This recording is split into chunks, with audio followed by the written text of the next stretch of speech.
हमने शहर को दी एक नई पहचान, हम हैं सिंघानिया बिल्डकॉन।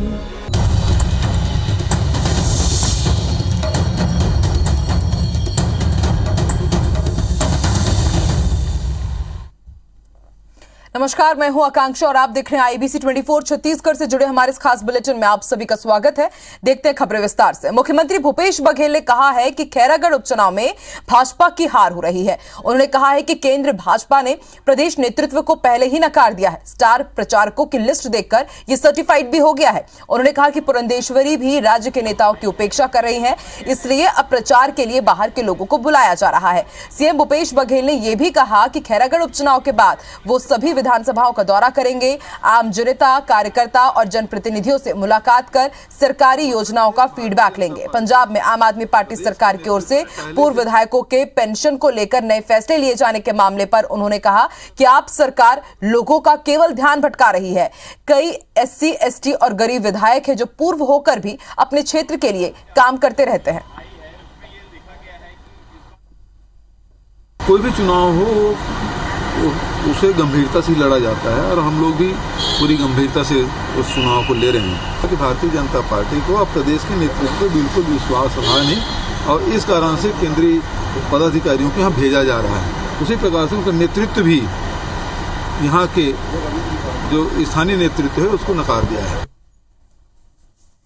छत्तीसगढ़ की कांग्रेस सरकार 3.25 साल से ज्यादा का कार्यकाल पूरा कर चुकी है। इस दौरान घोषणा पत्र में किए कुछ वादे और प्रदेश के अधिकारी कर्मचारियों की मांग पर राज्य सरकार ने कई कमेटियां गठित की है। अधिकांश कमेटियों की रिपोर्ट अब तक नहीं आई है। इसे लेकर बीजेपी कांग्रेस सरकार पर अब हमलावर है। पूर्व सीएम रमन सिंह का कहना है कि कांग्रेस सरकार सिर्फ कमेटी बनाती है, इसके अलावा कोई काम इस सरकार ने नहीं किया है। वहीं रमन सिंह के आरोपों पर सीएम भूपेश बघेल ने पलटवार किया। उन्होंने कहा कि हमारी सरकार कुछ मुद्दों के लिए कमेटी गठित करती है और रिपोर्ट आने पर कार्रवाई भी करती है। रमन सिंह ने 15 साल तक कई मामलों को लटकाए रखा था।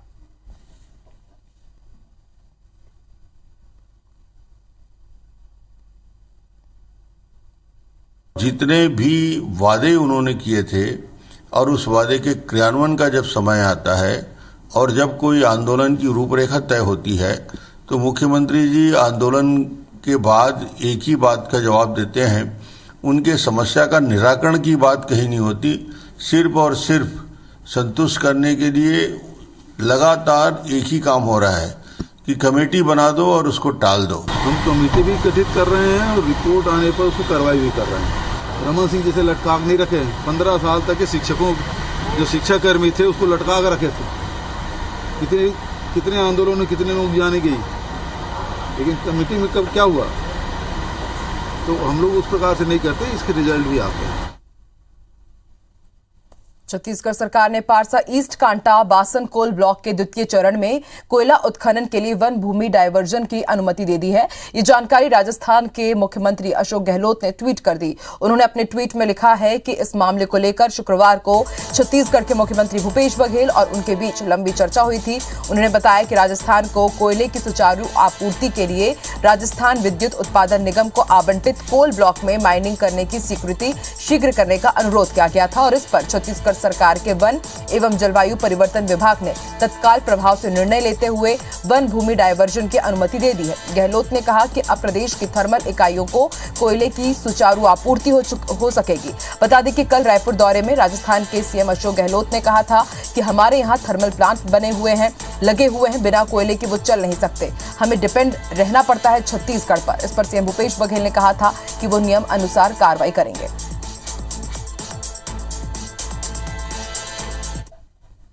दुर्ग सांसद विजय बघेल और बिलासपुर सांसद अरुण साव ने दिल्ली में केंद्रीय रेल मंत्री अश्विनी वैष्णव से मुलाकात की। इस दौरान सांसद बघेल ने दुर्ग से पलासा बरहमपुरम तक वाया विजयनगरम नई एक्सप्रेस ट्रेन शुरू करने और बिलासपुर रीवा ट्रेन को दुर्ग तक चलवाने के लिए आग्रह किया था।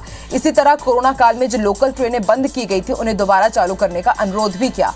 दोनों सांसदों ने अपने लोकसभा क्षेत्र के रेलवे स्टेशन में यात्रियों के लिए केंद्र सरकार की ओर से प्रदान की गई सुविधाओं की भी जानकारी दी।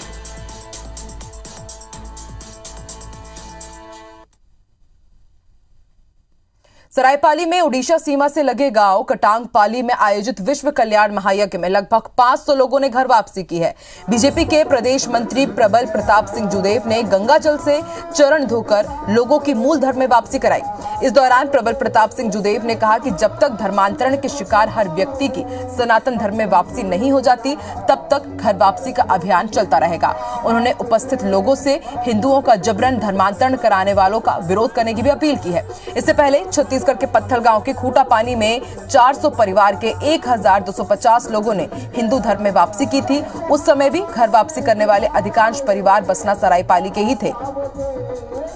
हिंदू धर्म में लौटने वाले परिवारों ने बताया कि करीब 3 पीढ़ी पहले उनके पूर्वजों का धर्मांतरण हुआ था। उन्होंने बताया कि मिशनरियों की ओर से आर्थिक प्रलोभन और बीमारी में इलाज के लालच देकर के उन्हें धर्म परिवर्तन के लिए विवश किया गया।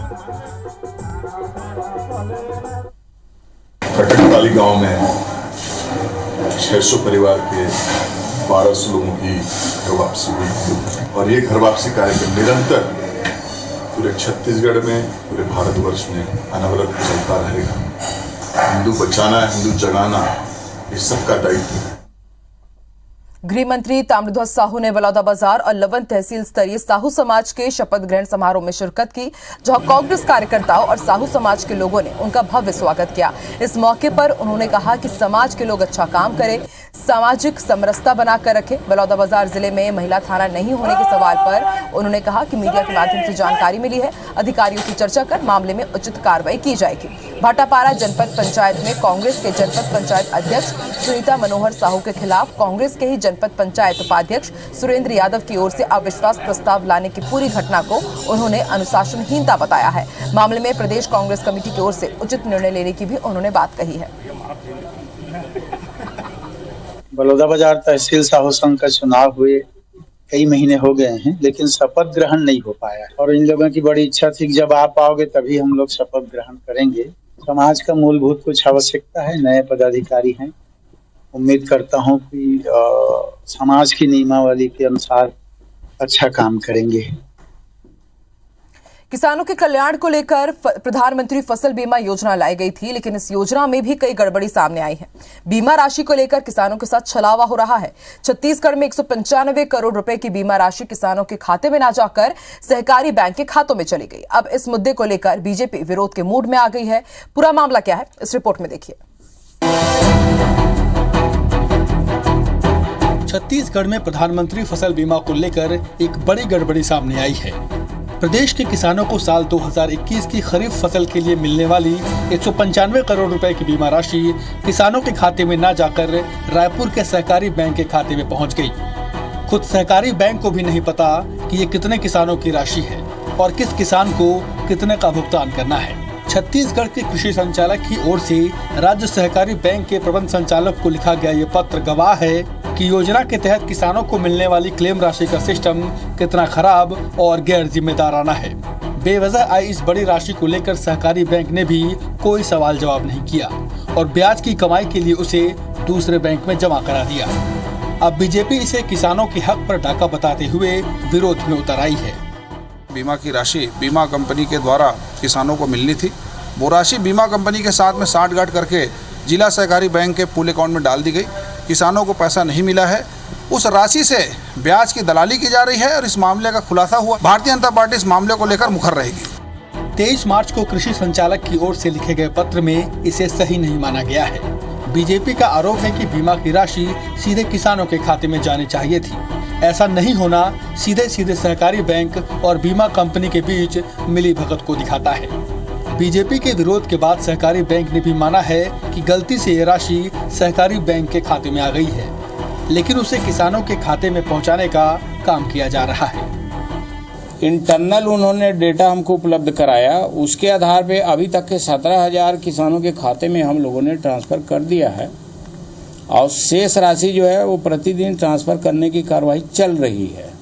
चूंकि सिस्टम जो है एक दिन में 5,000 किसानों के अकाउंट में ट्रांसफर हो रहा है, इसलिए डिले हो रहा है। इस घटना ने फसल बीमा योजना के क्रियान्वयन पर गंभीर सवाल खड़े किए हैं। जब फसल का बीमा होता है तब हर किसान के अकाउंट से बीमा का प्रीमियम काटा जाता है। ऐसे में डीबीटी योजना के तहत सीधे अकाउंट में पैसे न जाना ही अपने आप में बड़ी गड़बड़ी है। राजेश राज, IBC 24, रायपुर। संत गहिरा गुरु विश्वविद्यालय सरगुजा का पहला दीक्षांत समारोह का आज आयोजन किया गया। राज्यपाल अनुसुईया उइके और कई मंत्रियों ने छात्रों को गोल्ड मेडल और PhD की उपाधि प्रदान की। लंबे समय से उपाधि मिलने का इंतजार कर रहे छात्रों के चेहरे पर भारी खुशी देखी गई। राज्यपाल ने मेधावी छात्रों के उज्जवल भविष्य की कामना की। समारोह में करीब 350 से ज्यादा छात्र और पूर्व छात्रों को गोल्ड मेडल और उपाधि बांटी गई। बता दें कि संत गहिरा गुरु विश्वविद्यालय की स्थापना साल 2008 में हुई थी और यहां पढ़ रहे सैकड़ों छात्र गोल्ड मेडल के साथ ही डॉक्टर की उपाधि भी प्राप्त कर चुके थे, लेकिन यूनिवर्सिटी में दीक्षांत समारोह न होने के कारण इन्हें ना ही उपाधि मिली थी और न ही मेडल।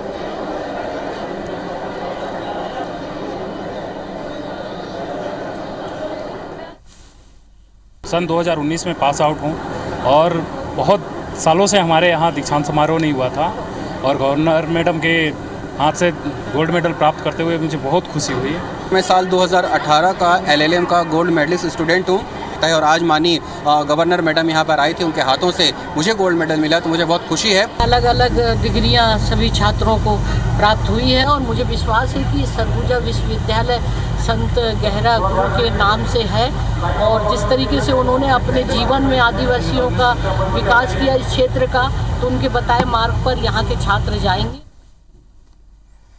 28 और 29 मार्च को कर्मचारियों की प्रस्तावित देशव्यापी हड़ताल का असर दिखने लगा है। शनिवार की वजह से ज्यादातर बैंक और शासकीय कार्यालयों में छुट्टी रही, लेकिन जो कार्यालय खुले थे वहां पर भी छुट्टी जैसी ही स्थिति दिखी। देश के 10 से ज्यादा केंद्रीय ट्रेड यूनियन, केंद्र राज्य सरकार, बैंक, बीमा, दूरसंचार, रक्षा, संगठित असंगठित क्षेत्र के कर्मचारियों और मजदूर संगठनों ने केंद्र सरकार के खिलाफ 28 और 29 मार्च को देशव्यापी हड़ताल की ऐलान किया था। उधर इस हड़ताल से अगले 4 दिनों तक बैंक और शासकीय कार्यालयों के कामकाज प्रभावित रहेंगे, वहीं आम जनता को इससे परेशान होना पड़ेगा।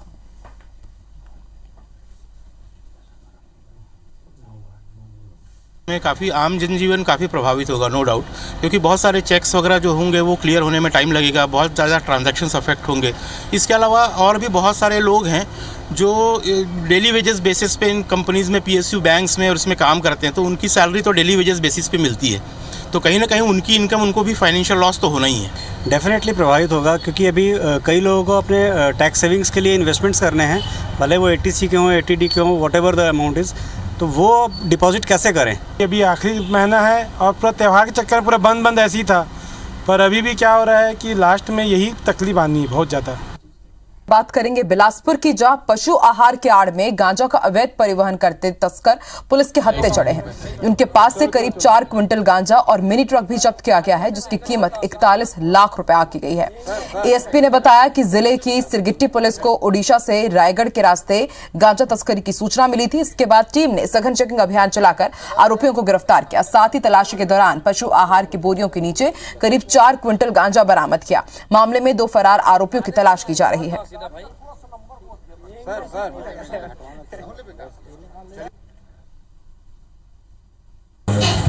ट्रक को रोका, जिसमें पशु आहार के बीच में लगभग 4 क्विंटल जो गांजा है वो छिपा करके रखा गया था।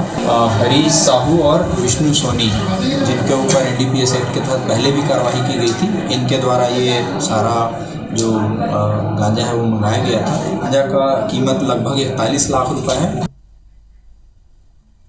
इसी बीच बड़ी खबर आपको रायपुर से बता दें, 7 बदमाशों को जिला बदर किया जाएगा। महिला अपराधी समेत 7 बदमाश जिला बदर होंगे। पुलिस अधिकारियों की बैठक में SSP ने इस बात की पुष्टि की है। संजय रक्सेल, मुस्कान रात्रे, मुकेश बनिया पर यह कार्रवाई की जाएगी और इसके साथ जितेंद्र, शिवम तांडी, राकेश बबलानी पर एक्शन लिया जाएगा। नशो कारोबार और वसूली और दूसरे अपराधों से ये तमाम अपराधी जुड़े हुए हैं और अब इन तमाम अपराधियों के खिलाफ बड़ी कार्रवाई करते हुए इन्हें जिला बदर करने की तैयारी की जा रही है। इनमें एक महिला अपराधी भी शामिल है। पुलिस अधिकारियों की बैठक में SSP ने इस बात की पुष्टि की है कि संजय रक्सेल, मुस्कान रात्रे, मुकेश बनिया पर कार्रवाई की जाएगी। इसके साथ जितेंद्र, शिवम तांडी और राकेश बबलानी पर भी एक्शन लिया जाएगा। और ज्यादा जानकारी के लिए बात करेंगे हमारे सहयोगी संदीप से। संदीप, 7 बदमाशों को जिला बदर किया जाएगा, बड़ी कार्रवाई की जाएगी। बिल्कुल, देखिए लगातार रायपुर में जो अपराध हो रहे हैं उस पर नकेल कसने के लिए आज कहीं न कहीं बहुत ज्यादा जरूरत थी ऐसे अपराधियों को बाहर करने की, और आज SP ने एक बैठक ली जितने भी राजपत्रित अधिकारी हैं उनमें, और एक्ट, वसूली, एक्सटॉर्शन सूदखोरी और अन्य जो चाकूबाजी, नकबजनी जैसे अपराध हैं, उनके मामलों को निपटाने के लिए तो कहा गया है। लेकिन एक बड़ी कार्रवाई ये हुई है कि जो आपको बता दें कि 7 अलग अलग थाने जो हैं, वहां से 7 बड़े जो आदतन अपराधी हैं उनमें जिला बदर की कार्रवाई करने की तैयारी है और इनका जो है अनुशंसा जिला प्रशासन को भेज दी गई है। जिला दंडाधिकारी यानी कलेक्टर जो है वो आदेश पारी करेंगे, जिसके बाद इन्हें जिला बदर कर दिया जाएगा। इसमें पहली बार बता दें कि बहुत लंबे समय के बाद किसी महिला के ऊपर ऐसी कार्रवाई हो रही है। मुस्कान रात्रे जो मौदापारा इलाके में, बता दें आपको कि महिला अपराधी है जो नशे का कारोबार करती है, चाकूबाजी में भी संलिप्त है और पिछले हफ्ते ही चाकूबाजी में उसे अरेस्ट किया गया। इसके अलावा मुकेश बनी और संजय रक्सेल जो है ये नशा कारोबार और वसूली और चाकूबाजी जैसी घटनाओं में लिप्त रहे, पूरा का पूरा एक गैंग ऑपरेट करते हैं। तो कहीं ना कहीं एक बार लगातार इनके ऊपर फिर से, इनके ऊपर पहले ऐसी कार्रवाई हो चुकी है, दोबारा इन पर फिर से कार्रवाई की जा रही है और रायपुर से जो है इन्हें बाहर खदेड़ा जा रहा है। इसमें नया नाम देखिए, सिविल लाइन का जो शिवम तांडी बच्ची जो है और राकेश बबलानी, इन लोग का जो है लगातार अपराध इनके बढ़ते जा रहे थे, तो इन्हें भी जिला बदर किया जाएगा। और पुरानी बस्ती से जितेंद्र और अभनपुर से अर्जुन पटेल, तो जो नए उभरते, जैसे कहा जाए कि जिनका नाम लगातार जो आ रहा है अपराध में, उन्हें भी जो नए लोग हैं उनको भी जोड़कर जिले से बाहर खदेड़ने की तैयारी है। तो कहीं ना कहीं इसका पूरा असर दिखेगा, क्योंकि जब इनके लीडर्स पे जो कार्रवाई होती है तो जो गैंग होता है या जो इनके जो गुर्गे होते हैं उन पर भी कहीं ना कहीं डर बनता है और अपराध कहीं ना कहीं इस पर नकेल कसा जाएगा। इसके अलावा बता दें जो बैठक हुई है उससे पुराने जो चाकूबाजी और अन्य जो बड़े अपराध के वारंटी जो फरार है उनके लिए भी अब उनको ढूंढ कर अरेस्ट करके जेल दाखिल कराने का आदेश दिया गया है। जी शुक्रिया पूरी जानकारी के लिए संदीप।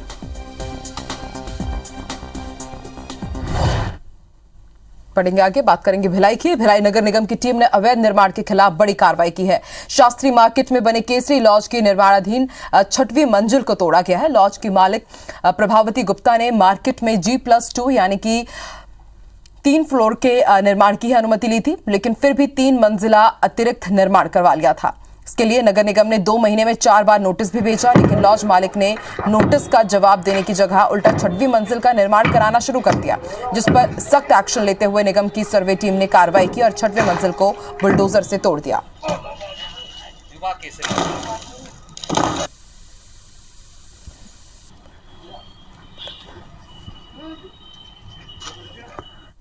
भिलाई में करोड़ों की लागत से बने पार्क अव्यवस्था की भेंट चढ़ गए हैं, लेकिन नगर निगम उन्हें संरक्षित करने की जगह और नए उद्यान बनाने के काम में जुटा हुआ है। हाल ही में नगर निगम ने 8 करोड़ की लागत से भिलाई के सेक्टर 5 में शहीद पार्क बनवाया है, जिसके अंदर रीडिंग जोन में अब एक पार्क भी बनाया जा रहा है और उसके लिए करीब 2.5 करोड़ रुपए प्रस्तावित है। वहीं दूसरी तरफ नगर निगम के पास 120 उद्यानों की जिम्मेदारी पहले से ही है, उनकी हालत बद से बदतर हो गई है।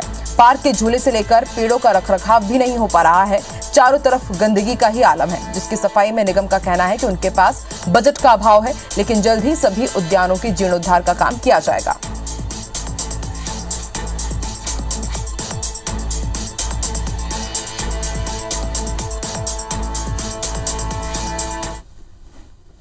सारे जितने भी 126 गार्डन जो गार्डन के नाम से बने हुए हैं, और उसके अलावा भी अगर कुछ मोहल्लों में, वार्डों में, सेक्टर में कुछ गार्डन होंगे तो उसको भी देख के कुछ अच्छी योजना बना के आने वाले समय में आपको जल्दी बताएं।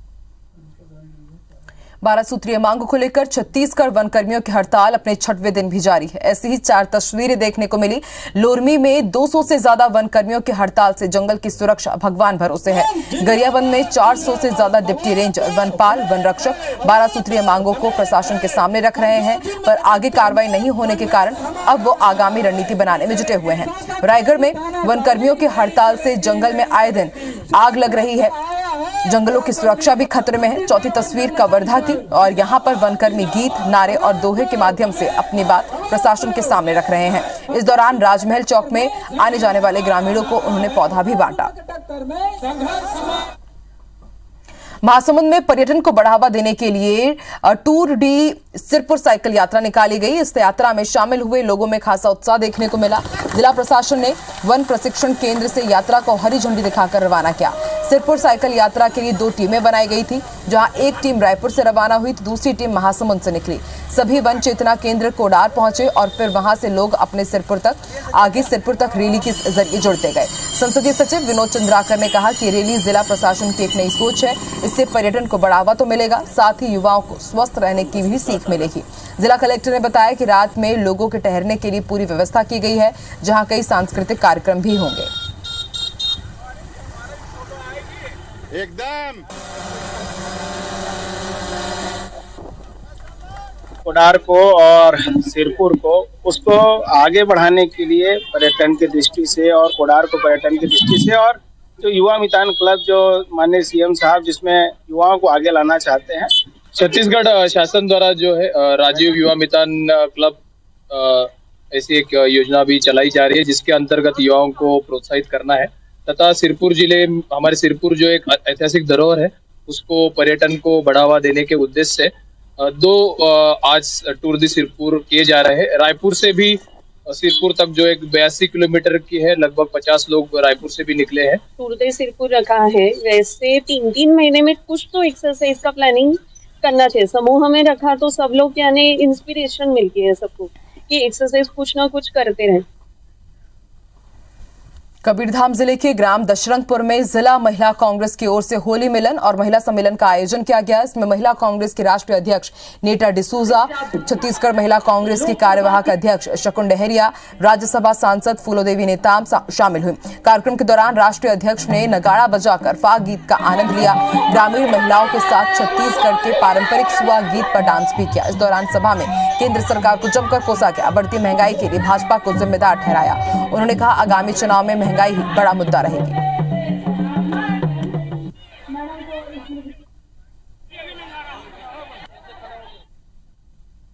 राज्य में जो चुनाव हुआ है उसके कारण मैं बिल्कुल मानती हूँ कि वहाँ पे जनता ने कांग्रेस को वोट नहीं दिया है और पर इसकी समीक्षा भी हो रही है। जिसकी सरकार महंगाई को लेके मुद्दे को लेके सत्ता में आई, आज महंगाई उनको दिखाई नहीं दे रहा है। महंगाई आज के तारीख में 3 गुना बढ़ चुका है। महिलाओं में उत्साह देखने को मिला। निश्चित तौर पर आदरणीय भूपेश बघेल जी और कांग्रेस की सरकार की जन कल्याणकारी योजनाएं निचले स्तर तक पहुंच रही है और उसको लाभ ले रहे हैं। इसी के साथ इस बुलेटिन में फिलहाल इतना ही। आप देखते रहिए IBC 24। नमस्कार।